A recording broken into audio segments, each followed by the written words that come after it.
네, 안녕하십니까. 연세베스트병원의 척추센터 이준석 원장입니다. 최근에 이제 척추 유압술을 주제로 설명을 드리고 있는데요. 타 병원에서 수술을 하시고 나서 그냥 감압술만 하시던지 아니면 수술을 하고 나서 저한테 오셔서 이제 재수술을 받은 케이스에 대해서 사례를 정리를 했습니다. 척추 내시경은 매우 좋은 수술입니다. 매우 간단하고 매우 환자분 회복도 빠른 좋은 수술인데요. 하지만 간혹 가다가 척추 내시경으로 단순 감압술과 유압술의 경계선에 있는 환자분들 같은 경우에 단순 감압술만 하고 나서 만족스러운 결과를 얻지 못하고 저한테 찾아오는 경우가 많아서 또 설명을 드리고자 이번 시간에 준비하게 되었습니다.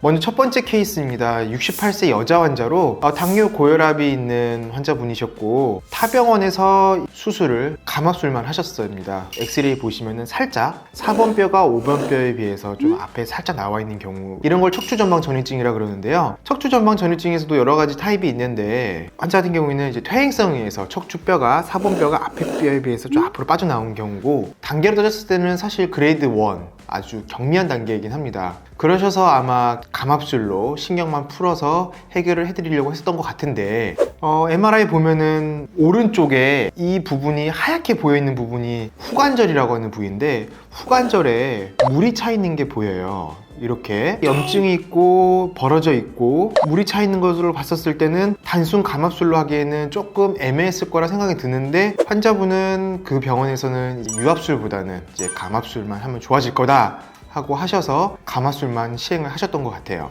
그러셔서 그쪽에서 수술한 자료를 가지고 오셨는데 감압술은 당연히 내시경으로 아주 시원하게 잘 됐고요. 감압술만 하고 나서 신경 증상은 좋아졌습니다. 그래서 당분간은 잘 지내셨는데 한 1개월, 2개월째 때부터 다시 증상이 심해졌다고 하셔서 그쪽 병원에서는 이제 수술이 잘 됐고 문제가 없는데 저희 병원을 오게 돼서 저를 만나게 되었고, 제가 검사를 해왔더니 이전에 수술했던 영상 보면은 감압은 잘 되어 있습니다. 신경도 감압은 잘 되어 있고, 다시 보시면은 후관절에 이렇게 불안정성이 있는 분이기 때문에 후관절에 물이 차 있고 염증이 있고 벌어져 있는 게 보여요. 엑스레이도 보시면은 전방 전이증이 더 심해진 건 아닙니다. 그래서 바로 저희 병원에서 MRI 촬영을 다시 하셨는데요. 보시면은 이렇게 후관절이 더 벌어져 있고 물이 더 차 있고 심지어 후관절에서 낭종이 형성된 걸 보일 수 있어요. 이렇게 관절이 벌어지면서 관절에 찬 물이 관절낭을 풍선처럼 커지면서 신경을 누르고 있습니다. 애초에 처음에 MRI를 봤었을 때도 의심이 되었던 이 후관절에 있는 염증과 관절에 찬 물이 이렇게 결국 감압술을 하고 나서 오히려 더 불안정성을 만들면서 후관절낭이 신경을 더 압박하면서 급한 대로 척추 신경 차단술 그리고 후관절을 통해서 블럭 주사를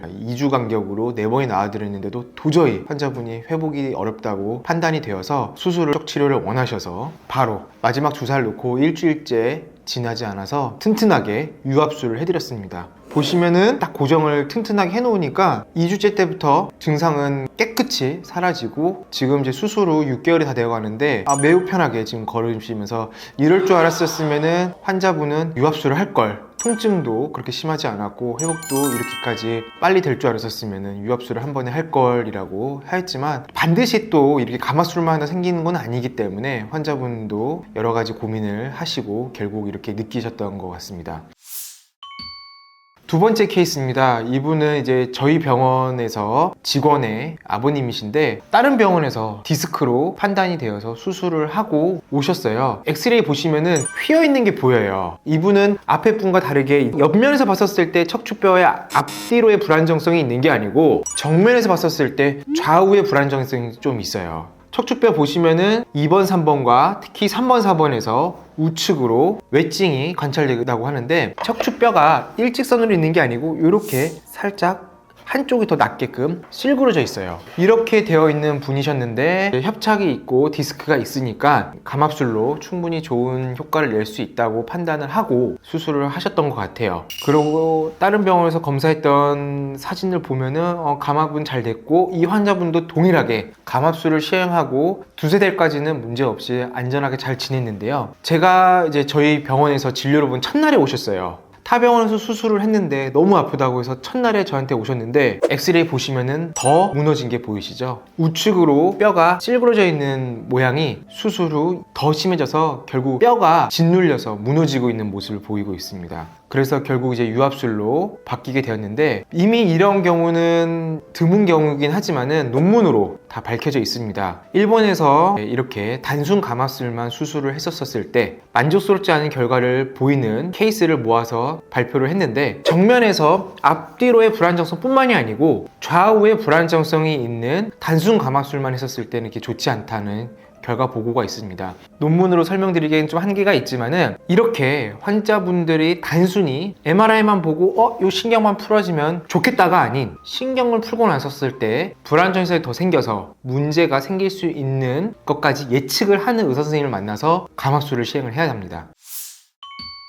마지막 케이스입니다. 이 환자분은 이제 경추 수술을 하신 분인데요. 경추 5번, 6번에 양쪽으로 신경구멍이 막혀 있어서 양쪽 신경구멍을 내시경으로 다 감압술을 했습니다. 똑같이 이제 감압술을 하고 나서 양쪽 팔의 저림은 많이 좋아져서 아주 만족스러운 생활을 하고 있었는데, 1년이 지나서 너무 목의 통증이 심하다 하셔서 내원하셨습니다. 역시나 양쪽을 다 감압술을 하면서 경추부에 통증이 발생한 케이스였고요. 이런 경우에는 감압술을 하더라도 최소한으로 감압술만 해서 최대한으로 효과를 보게끔만 감압술을 해야 되는데, 좀 과하게 감압술이 된 경우입니다.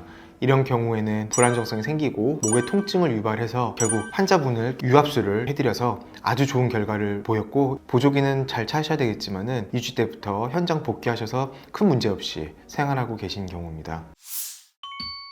마지막으로 제가 보여드린 이 논문도 단순 감압술은 매우 좋은 결과를 보인다고 발표를 하고 있지만은, 추후에 길게 한 1년, 2년 봤었을 때는 유압술과 단순 감압술, 수술 직후에는 당연히 통증면과 회복면에서는 빠른 건 사실이지만 2년, 3년이 지났었을 때 만족도에 큰 차이가 없는 것으로 봤었을 때는 환자분이 너무 유압술에 겁을 먹고 망설 필요는 없다고 생각이 듭니다. 이상으로 연세베스트병원 척추센터 이준석 원장이었습니다. 다음 시간에는 척추 유압술의 종류가 한 종류가 아닙니다. 후방에서 하는 방법, 후방 옆에서 하는 방법, 후방 옆에서도 내시경으로 하는 방법, 현미경으로 하는 방법, 옆구리로 하는 방법, 앞으로 하는 방법, 아주 다양하거든요. 각각의 유압술에 대해서 자세하게 설명드릴 테니까 많은 관심 부탁드립니다.